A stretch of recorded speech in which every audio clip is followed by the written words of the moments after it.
What's up, everybody? Welcome to another episode of the Surf and Sales Podcast. I am one half of your co-hosting duo. My name is Scott Leese, co-founder of the Surf and Sales Summit and Scott Leese Consulting, here with my good friend and podcasting and event partner, Richard Harris.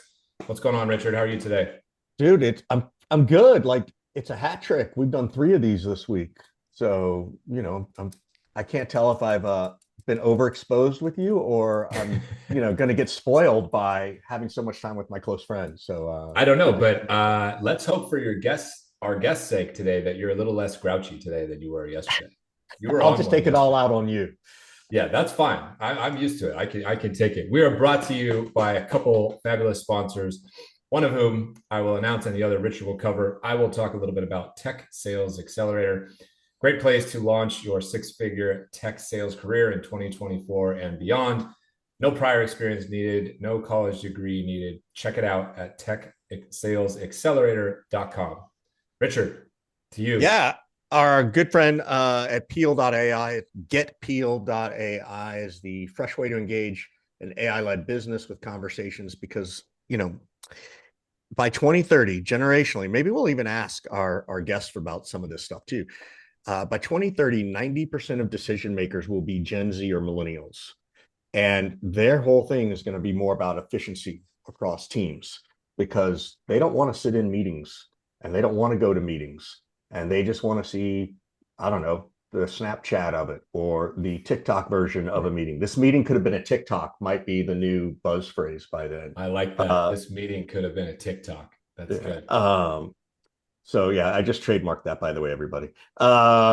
So check out our friends getpeel.ai. They've got a ton of data on helping you use AI and your sales funnel to engage with your prospects where they want to be met in their mindset, not ours as a salesperson.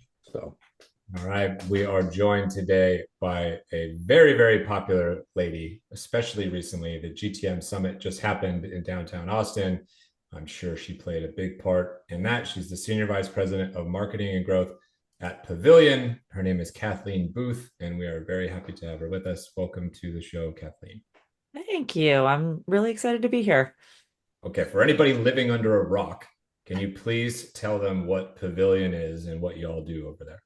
Pavillion is the premier global community for go-to-market leaders and those who aspire to be go-to-market leaders. And so our mission is to help them find success in their careers. And we believe that by extension, we will help their companies be successful because they are all by definition in revenue roles. And we do that through a combination of our private community, our career services, and our tools, insights, and resources that empower them to find success in their jobs. And we have about 10,000 members around the world across 450 cities with about 50 local active chapters. So, Uh, Scott, you know how much I hate buzzwords. However, that was one of the best descriptions of something I've heard in a long, long time. So well, well done, Kathleen. you passed the Harris test. Wow, I Yeah, feel like I I don't just think need a I, gold star right here. yeah, Yeah. I don't think I've ever like that was really good. You talked about the pains you solve versus what Wow. you do. That's so good to me. It's So almost like she has her pitch down she does. I mean, pretty well. she So must be in marketing.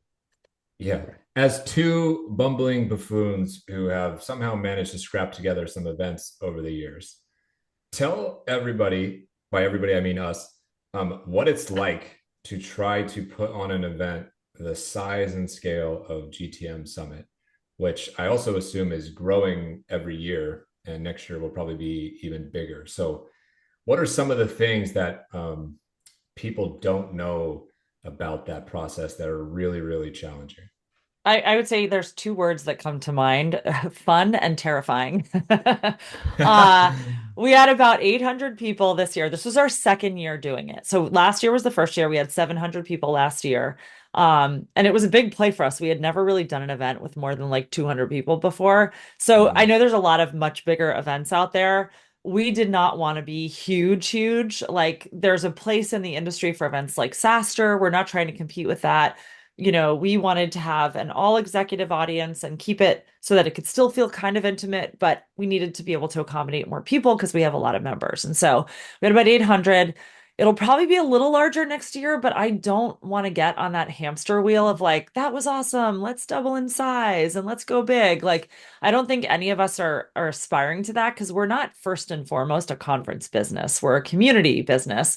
So we want to build an event that people really love coming to and that feels like I was talking to somebody earlier who said it felt like a college reunion. And I was like, awesome. That's like mission accomplished, right? Because and the word terrifying, I say terrifying because I feel like I'm building this event for all of my friends and peers, and I don't want Yeah. to do them wrong, right? Yeah. And also like our audience are the people that own events for their companies, and so they're very like not judgy is not the right word, but they know a good They're event when they see it. they're paying attention. Let's just say They they're paying are, attention. and Yeah. there's you cannot bullshit them. And Yeah. so it's a discerning audience that goes to a lot of events, that sponsors a lot of events. They know good from bad, and so I'm like super passionate about trying to build something that solves for a lot of the common complaints in the events industry. And I don't think we have it perfect yet, but like every year we get a little bit better. And then it's fun because I get to build an event that I want to go to. So I get to pick a lot of the speakers and the topics and some of the fun aspects. Like this year, we had one of our breakout rooms. This is one that I'm very passionate about, was a wellness room because I'm an introvert. And so we had this little room that we kept the lights off and we had little fake candles and soothing music. And during every breakout, there was a different session. Like one was a sound bath that our VP of partnerships, who happens to be a musician, like played electric guitar for. We had a guided meditation, like that. To me, that's like an example of some of the different things we're trying to Yeah. do to not just be like every other conference that gets me excited to work on events like this. I have a question about the numbers, if you don't mind. Yeah. So, if my math is any good, you had about 8% of the total, community size show up to the in-person event. How do you decide, like, is that good? Is that bad? Is that amazing? What's the target there? How do you set that target? Yeah, that's a really good question, and I don't know that I'm gonna have like the perfect answer here, but it's a little deceptive because we have about 10,000 members, but a little less than half of those are executive members, and our events, our Okay. in-person events, are executive only.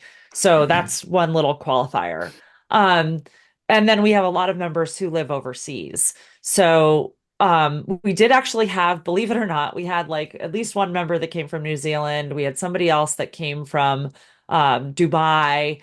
There was somebody from India. So we get a few Yeah. people that come from far away, but obviously it's not a lot because it's a real commitment and a lot of spend. And so one of the things I'm actually looking at for next year is there a world where we could have like scholarships for some of our overseas members who are going to put most of their money into the airfare and just getting here, and can we make it easier for them for the ticket?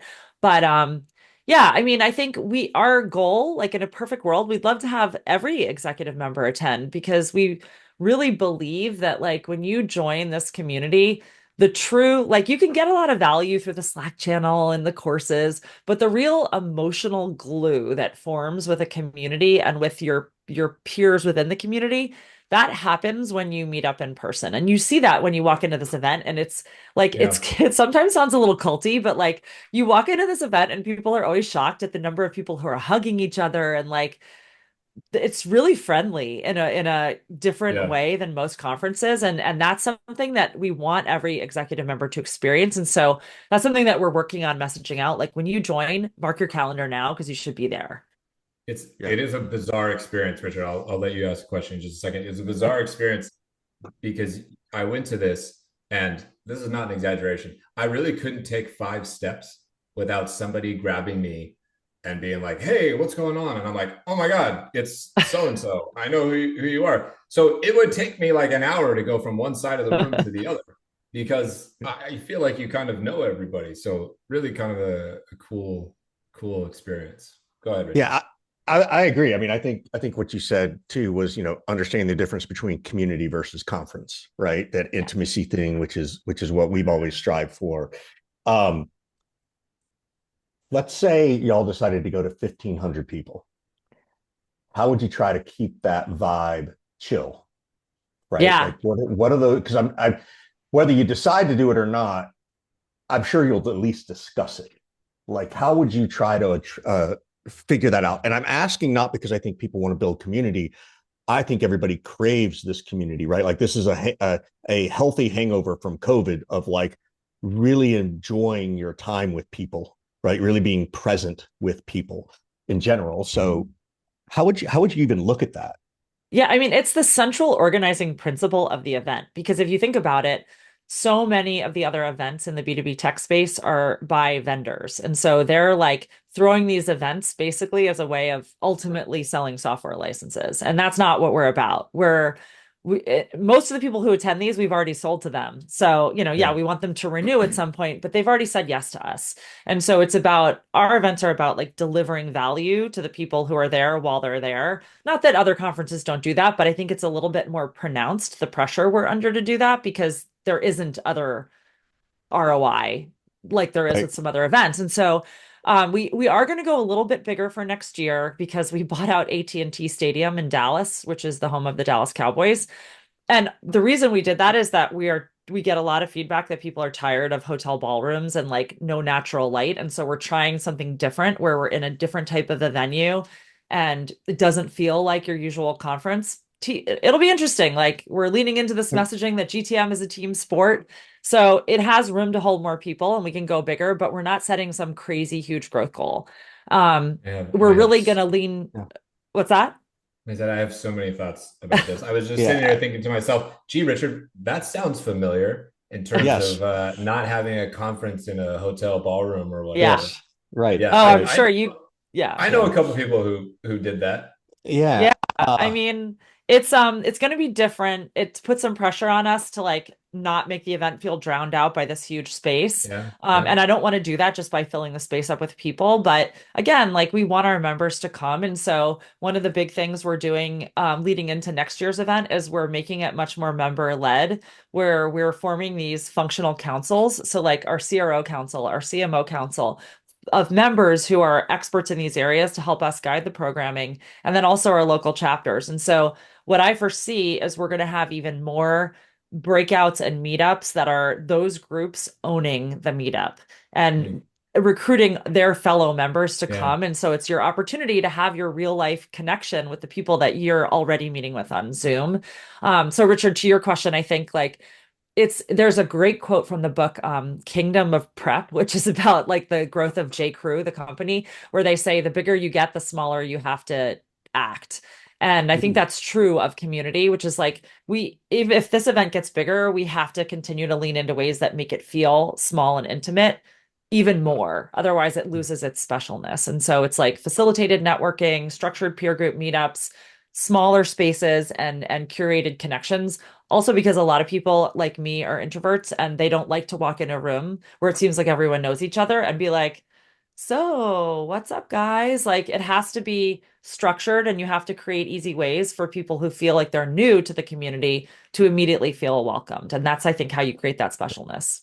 That's cool. I will give you one piece of unsolicited feedback, which is I went to something like this at Levi Stadium where the San Francisco 49ers play, and it was awesome, right? Like the whole thing was done on like the club level. We got access to like the museum of the 49ers history. And it was, to your point, you didn't feel like you were in some massive stadium, and you were in the parts where you did get to go out and sort of sit out like by the, you'd have food and you go sit in the club seats and see the stadium, and they'd have people up on the big board. That felt cool. Like it didn't feel like, oh my God, look how empty this space is. So I think you're, from someone who's been to one as an attendee, it's cool. I think it's a good idea. So I I need think to it'll get be all your fun. good tips afterwards for Yeah, what I'll specifically I'll worked. gladly share. Yeah, I'll gladly share anything. So that's great. So when did you come on to Pavillion? So I joined the company 2 years ago, Okay. but I was a member for 3 years before that, and I was the original co-chapter head in Washington, D.C. So I was like a big Pavillion customer essentially, Right. and got to know Sam. And when they needed somebody to lead marketing, Right. he had actually interviewed me for the Sales Hacker podcast, and we kind of hit it off over how I think about Yeah. marketing, and was like, "Hey, you want to come do that here?" And what a great opportunity because I don't think many of us get opportunities to Yeah. do marketing or sales for companies where we've like deeply experienced the product and love it. And so Yeah. that was the coolest part for And me. And where were you before that? Were you a more traditional B2B SaaS, those kind of places? So I actually owned an agency for 11 years. We were early Hubspot partners. And then that got me kind of involved in B2B tech. And I sold that in 2017 and then went in-house and was in a series of different companies, all mostly B2B tech, as head of marketing, generally like Series A stage. I think Right. the entrepreneur in me is like a glutton for punishment and loves that like that early stage stuff. There's the That title of the resonates. show. There's the title of the show. Um, so, and the reason I'm asking is because your background is slightly different than other marketing people we've had, right? You haven't come up through, a SaaS org. It sounds like where you got on the rocket ship and you had an exit, or you went through two or three of them, and those kind of things. As you've worked with them, but you still have this outside perspective, what do you think the SaaS marketing teams or even founders or executives misunderstand or over index on? Because That's a great question. they have a tech product. You have a community, right? So I'm just curious, like, what do you see from your experience that, like, hey, you might be over indexing on this? Like, think about it this way. Yeah, so my career progression is even weirder because I spent the first 10 years of my career working in international development consulting and going to like the developing world and working on water projects. So that's like a Wow. whole conversation for another time, but it led me back into marketing when I wanted to have kids and couldn't travel anymore. So my husband and I started an agency, and I think like actually having been involved in an agency was really formative for me because the thing about that work is that you might one day be working with a SaaS company, and the next you're working with like the largest commercial landscaper in the Mid-Atlantic. And so what you can't do is develop a mindset that like we're going to run the industry playbook and get results, because there isn't like one playbook that works across all the types of companies you work with as an agency. And it's almost like coming out of management consulting where you have to be somebody that is like deeply motivated by solving problems, and like you want to dig in and figure out the business model and come up with solutions for it. And I think like I do see sometimes there are people who've worked in B2B SaaS their whole lives, and they just like they run the playbooks and they're like, this is how it's done and this is how it's always been done. And I think some of the things that are my superpower but can also be my weakness are that I do have this diverse background, and so I like to think at least that for me it's not about running playbooks, it's about trying to understand the problem and doing like some first principles thinking about what's the best way to solve it. But the other thing is like I was the owner of a company for 11 years and I had a second startup that failed during that time. Um, so I made the choice to go back and be, a member of a team. Um, but I still have this like owner mentality, which I think is a little different than some of my peers. So I mean, there's lots of areas that I'm weak in and that I have to grow in, but those are the things that I try to like hold on to as areas that I can leverage as strengths. And I think the most important one being like, don't just assume that the way things have always been done is the way they should be done. Because particularly in marketing, we ruin everything. As soon as somebody sees one thing working, the entire Yeah. industry is like a bunch of lemmings and they all run and do the same thing. And so one of the most powerful things is in being a marketer is figuring out how to leverage pattern interrupt to your favor, to just zig when everybody else is zagging. And so if you're just running the same Yeah. playbooks, that doesn't work for you. It's a good thing sales doesn't do that, where if something works and everybody runs to it, because Yeah. God, that would It's a be good thing terrible. human beings don't do that, Yeah. Right. right? Exactly. So, It's risky. I mean, that's the thing. A lot of people don't do it because it's risky. It's the old nobody got fired by hiring IBM, right? If you're doing the same things everybody's doing, you have a defensible argument when it doesn't work. You're like, well, everybody did it. Now yeah. it doesn't work, right? But if you try different things, you're kind of sticking your neck out and saying, Yeah. trust me, this is different, but I think it's worth the risk. Every millennial and Gen Z listening is like, what the fuck is IBM? That's the best part. They're like, who are those people? While I go type on my Did you Lenovo just like computer. backhanded call me old? No, believe me, I'm backhanding saying we're all old. So believe me, I assure you, I'm Love that the it's all of eldest. it. So The dynamic between trying to build and grow and scale your company, Pavillion, which the people are the product versus an actual product, is really, really interesting. And specifically, the decision was interesting to take on venture capital money in order to try to grow this business, which I know, and Sam has been very public about a slew of different problems and challenges and how he would think about it now versus then and all this kind of stuff. One of the problems that I have had with communities in general is that when the goal of the community is to get as big as humanly possible, a couple things happen. Number one, you lose quality control because I've got to get as many members as possible. So my sort of bar and barrier for entry, goes down, not up. Right. And the second thing is the number of members looks really nice, but it's really the daily active users and how many people are engaged that matter. Right. So cool. You've got 50,000 people in your community. But if that community puts on a webinar and 7 people show up, what are we doing? Right. So I would love to know how you think about how do we maintain engagement levels and keep quality control high when we've made decisions previously that almost mandate us go against those principles. Yeah, I mean, this is such a good question and something we talk about a lot internally. And you're right, Sam's like not shy about addressing it head on. And in fact, I think he would tell you if he were here, that it wasn't necessarily a mistake to take the venture capital because we're actually very lucky that Elephant, the VC that funded us, is not one of these VCs that is like, triple, triple, double, double. They're like, hey, just be profitable. So we're really lucky that they have this like moderate growth but healthy growth expectation. I think he would probably tell you that it was more him because and this is something interesting about Pavillion, which is that even though we're not a software company, all our team comes out of B2B tech, right? And so we all come with this like software recurring revenue mindset. And I think it's a very professionally run organization in that regard. And so you kind of come into it with these expectations you put on yourself around growth. But I will say that to Sam's credit, he is very, very mission driven. And when we think about growth, it's not like we need to get to this size purely to get to this size or to create an exit valuation.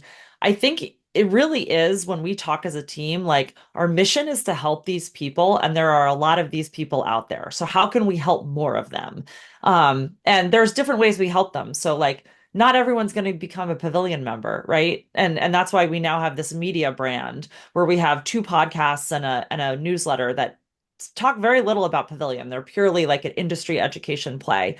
And that's our way of being able to like help more people beyond those who can join. It's why we have scholarships for people who've lost their jobs. Like we're just trying to help as many people as we can. Like no lie, I know that sounds like a bunch of bullshit coming from a marketer especially, but the whole thing was started because Sam got fired a bunch of times and he was stressed out and like burnt out and started getting together for dinner with friends, and they were like, yeah, this is a high stress job. And I talk a lot when with members and non-members about like the thing that fuels Pavillion is this sense of like existential anxiety that our members have around the fact that they're constantly being told that the average tenure for their role is like 17 months, and nobody has taught them how to do the job. And so a lot of them feel like they're learning on the job and they don't know what they don't know, which is terrifying. And so we're like a little bit of a group therapy or a support group for them.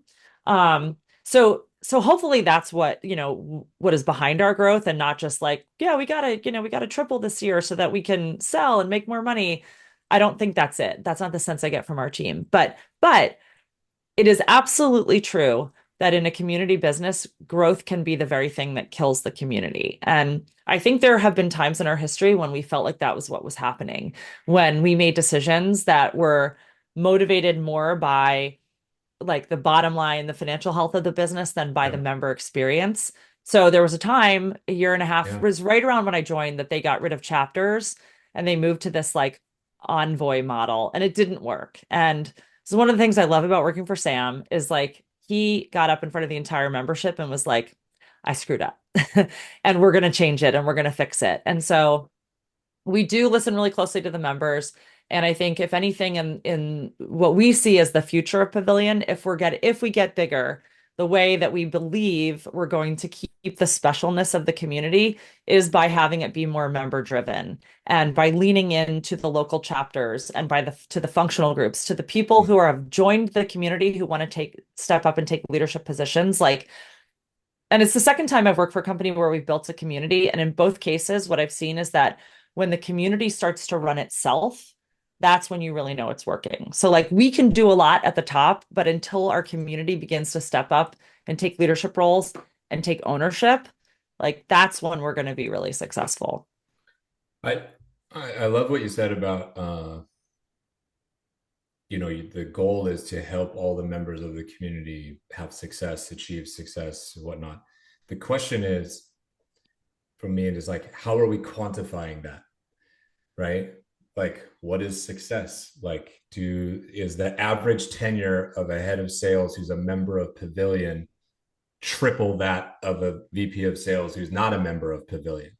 Is the income level of these people bigger, better? Did their next offer increase? Did they get better severance? Did they have less time searching for a job than somebody who's not a member? Do you all produce that type of data? Is that a direction that you're looking to head? Because those types of things, I think, are compelling. As somebody who's been a part of and ran multiple communities for a really, really long time, those have always been some of the things that I think about when somebody is alluding to the fact of we're trying to optimize for impact, not income. And I'm Yeah. like, well, if that's true, then show me XYZ data points that prove that. Yeah. So yes, we are moving in that direction. As you can imagine, having the data to support the proof points is not an uncomplicated undertaking, but a couple things that we're specifically working on, to your point. One is at the associate level, which is all the members that are below VP level, so managers, directors, et cetera. We're moving in the direction of having a brand promise that if you join Pavillion and you do basically everything we say, which is like a prescribed, we call it the good path. And it's essentially like take these courses, participate in your local chapter. It's not an exhaustive list. If you do these things, you will get promoted within 2 years or you get your money back. Like that's the direction we're going for the associates. For the executives, I think we're absolutely moving in the direction of trying to track tenure, as well as compensation and time spent unemployed, reducing that. We have an amazing program called On the Bench, which is just for people who are between roles. And we do track how long it takes them to find a new role. And we have a lot of resources for them. So even dating back to when Pavillion first started, we were almost more like a trade union because we had something called the Bill of Rights. And we actually had education on how to negotiate higher pay, how to negotiate extended severance, extended exercise periods for your options, like a lot of education around compensation. I think that's a big area that we get a lot of feedback that we're already helping people move the needle. I myself, before I joined Pavillion, Yeah. used our stuff to basically negotiate guaranteed severance, which I wound up having to take advantage of. Um, that's one area, but I think the tenure thing, to your point, that's like the next frontier for us. And we just had this conversation internally because everybody cites this 17-month metric, but like I actually don't know where that comes from. It's surprisingly hard to find good source material that's current. And so I think we have an opportunity to become the source of that Yeah. data and to track it and to be able to show how we're moving the needle. Go for it, That's Richard. Go ahead. no, that's really cool. I have a question, and I was texting Scott on the outside of it, so I got to go find what it is, and it's going to shift the conversation. And I'm glad to hear the thing about severance, and I'm glad to hear the thing about learning how to negotiate that because there's so much stuff out there that none of us are ever taught. Right? We're just never taught. I don't care what industry you're in, and I don't care whether you're marketing or IT or developer or whatever. So, but I want to shift based on what you're seeing now, right? Aside from AI, aside from that, what are people thinking about for 2025? Yeah, a couple themes that are come out again and again and again and again in our community. And this is going to come as no surprise because it's what we talk about in all of our content, like aligned cross-functional go-to-market. There's a problem, I think, within our broader industry, which is that uh, when companies think about their strategies, they're very siloed and their teams are not talking to each other enough and not jointly planning together. And I think that there's a couple of things related to that. Like when we just did our conference, there were a few sessions on first team thinking, and we got feedback from so many people that that was the most valuable thing they heard. There's this lack of first team thinking where you've got your CRO who's out for themselves and their CMO who's out for themselves and their team and your CCO doing their own thing. And so I think there's this need to better align leadership teams behind go to market. And I think the other thing that's related to that is this rise of RevOps. Um, a few years back, it was not being talked about as much. Now I feel like it's everywhere. It's Everyone's talking everywhere. about it. And people are starting to ask, like, should the chief revenue operations officer be the chief go-to-market officer because they're the agnostic, like single source of truth for data in the organization? I don't know the answer to that. I haven't yet decided how I think about it, but I think that's a big topic of conversation. And then like the other ones that might be more hot potatoes. One is this whole founder mode debate, which we can certainly talk about. And the other is what's happened with companies and their attitudes about DEI in the last few years. That's really changed a lot. And so I think those are just a few of the themes that I see getting talked about a lot. Those are all really, really good. um, what's the one that's most interesting to you you'd like to share with people? Because we could pick one, but what are you Oh leaning boy. into? Um, I guess to me, the one that I'm working on the most with Pavillion tends to be the aligned go-to-market stuff because it kind of reminds me of, I came up as a marketer and I now have sales and marketing rolling up to me. But my background's marketing and it reminds me of like 10 years ago or even 15 years ago. The conversation was always this like lack of alignment between sales and marketing. It's like one of the oldest tropes in B2B. And now it feels like lack of alignment between the go-to-market leadership team is the new version of It's that. the same thing. That's just a different name. And it's extended. I think we've recognized that like customer success has more of a role to play and RevOps and even product, right? Like all of these pieces are important parts of a whole when you're planning out your strategy. And we haven't developed like the infrastructure and systems that these teams are talking to each other in a way that's productive and that starts as early as it needs to start. So like now is, a lot of companies are working on their planning and it's just interesting to me that you often in when you go into communities and even in Pavillion, if you go into certain like functional channels, whether it's the CMO channel or the CRO channel, everybody's very focused on like planning for their function, and you don't hear people talk about like go-to-market planning. And that might be because there isn't clear ownership of it, right? Like this is why the CRO role evolved because there was problems between marketing and sales, and I feel like the industry got to a point where it was like we need one person who's going to own revenue and we're going to force alignment by putting ownership in one person. And I think now the question that's getting asked is should there be one person that owns go to market, because when everybody owns something nobody does. So it's an interesting question. Yeah, Wonder if that's people go ahead. would either of you say that the CRO era, CRO experiment was a success?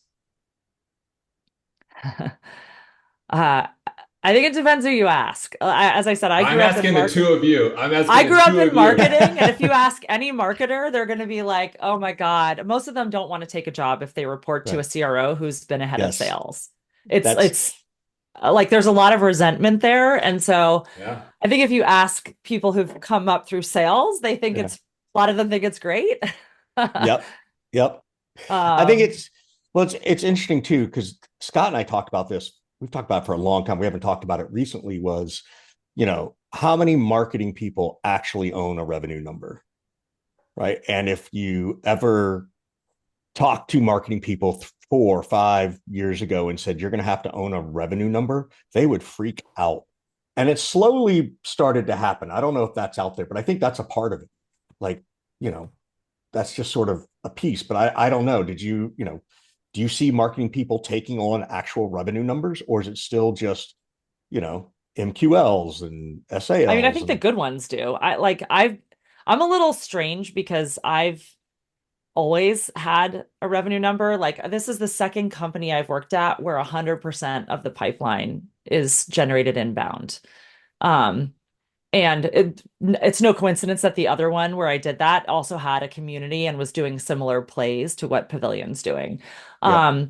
And so like I've been in positions where even as just the head of marketing, I have to generate basically all of the pipeline. And we might have sales teams that close it, but I'm feeding them all of their pipeline. But I think if you wandered the virtual halls of Pavilion, all of the good marketers would tell you that MQLs are the wrong metric and that they should be measured on marketing sourced pipeline. And a lot of them are, many of them have actually risen into CRO roles. There's some great examples, like Andrea Kale at Help Scout is one I can think of. Amanda Malco, who's now at Thinkific. They're all CMOs that are now CROs. And what's interesting that I think you're seeing happening is I am going to say the word AI. With AI, what is going on is that it is making it harder to stand out from the pack if your orientation with your revenue organization is very short-term focused, because AI has democratized access to a lot of the things that companies used to do to get ahead, whether that's SEO optimized content or outbound emailing at scale. It's made it really easy so everybody can do it.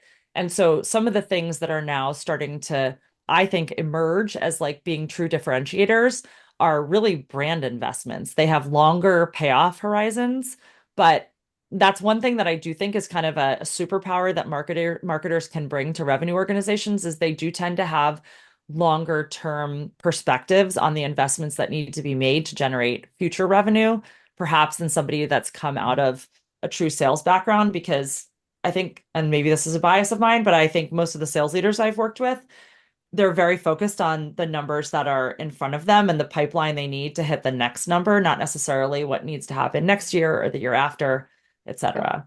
So, Richard, would you ever work for a CRO who used to be a head of marketing? I would certainly take the interview very, very deep for two reasons. One, to see if I actually could.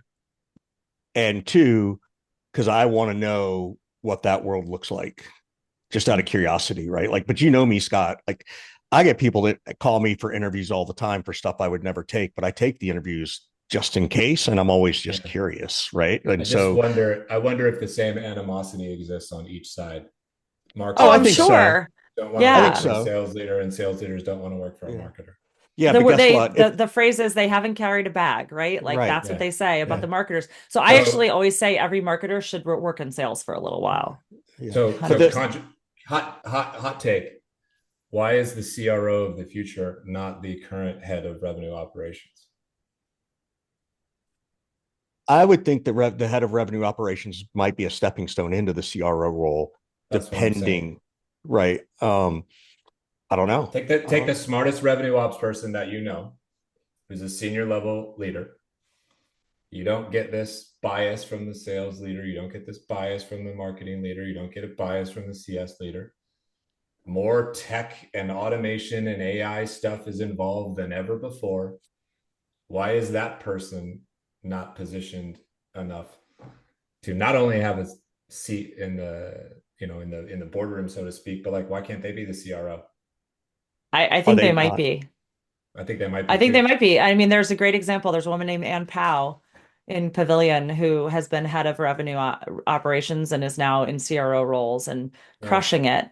And you're right, they're like somewhat agnostic and they can right. serve as a unifying factor. So there is conversation about this. Yeah. I've also heard people say the CFO should be the chief go-to-market officer Okay, because that's why I draw the line on No, that. no, I I won't even take mean, that Let's not interview. get I'm too carried not away. interviewing. Get out of here. Sales and Uh, marketing can all agree that the CFO sucks. We yeah, agreed. We agreed on that point. yeah, Oh yeah. man, this has been a great conversation. We have to start moving towards the end a little bit. We just want to give our sponsors one more shout out, and then we'll give you, Kathleen, a chance to ask us a question or two if you have one. Want to talk real quick again about Tech Sales Accelerator. This is the place to launch your six-figure tech sales career in 2024 and beyond. It's a collection of courses to deliver a blueprint for landing an entry-level sales role like an SDR role at tech company that you love and become a consistent six-figure earner. So check it out if you're brand new to sales or thinking about getting involved in sales, check out techsalesaccelerator.com. Richard. Cool. Yeah. So our friends over at getpeel.ai,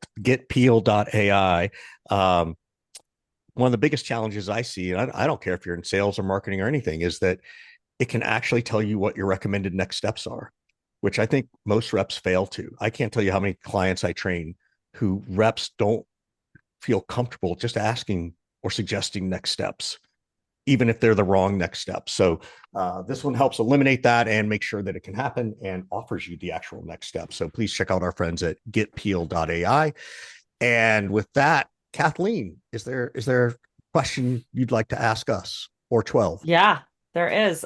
We started out talking about events, and I know that you have Surf and Sales, which is something that I've followed for years. I think it's a really cool event concept, but I know, Will you you scholarship both. somebody next year? Scholarship somebody. There you go. I want to go. Are you kidding? Do both. There's no Someone can Scholarship in scholarship yourself. me. Yeah, there you go. No, no, no. I think it's awesome, and I love the concept. But I also know that the two of you have been to a lot of industry events, and so I'm curious. Like, I do think there's a lot of event fatigue out there, and I'd love to hear what you think are some of the components that make up like the types of events that you get really excited to go to. Ooh, good question. Want me to go first, Richard? I can see you thinking. Sure. Yeah, I'm Yeah. trying to think. Yeah.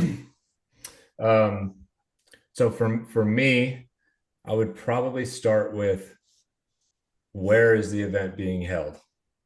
Because if it's someplace that I've never been or I love going to, then I'm infinitely more excited. Like, I have no desire to go to San Francisco, New York, Boston, Dallas, Chicago. Like, I've been to all these places a million times.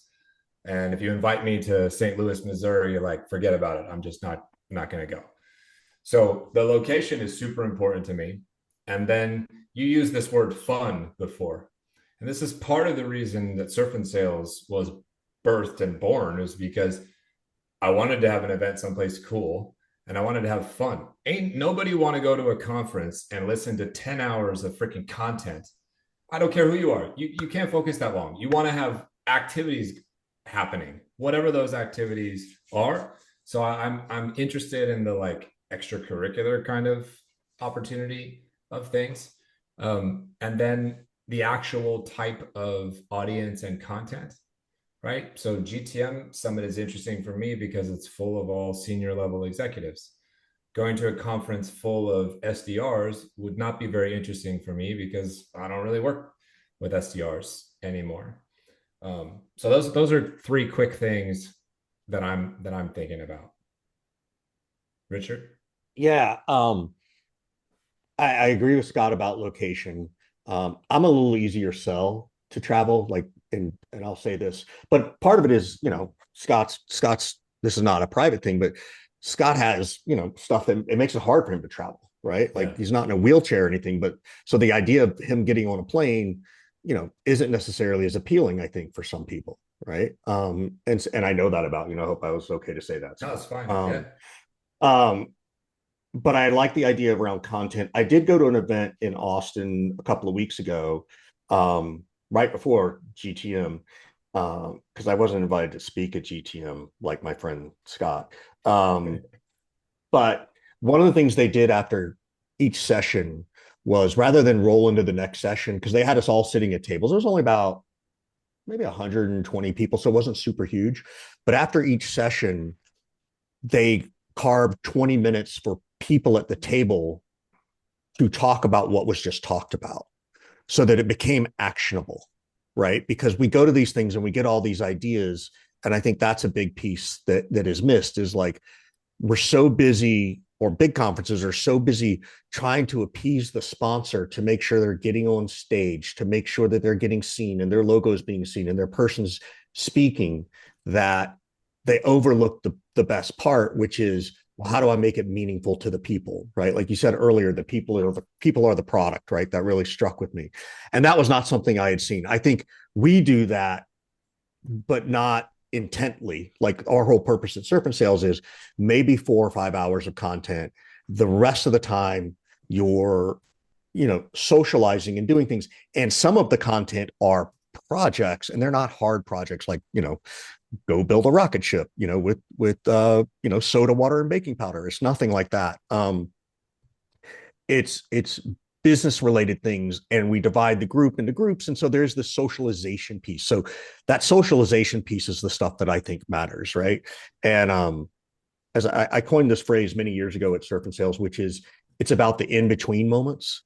It's the moments in between the sessions that matter as much, if not more, than the actual session. It's the conversation that's generated from the session after the session is over that I think become meaningful, as equal to the idea of what was in the session, because that means people are actually thinking about implementing it. They're thinking it through, and that's what I think people want. So that's the type of content I like. And certainly, to Scott's point, 10 hours is not good. I think Vegas is a terrible place for a conference. Amen. I think it's easy because everything's there, right? Like everything's built in. You can get it all there, but you lose the people on that. So I think those things are the things that matter.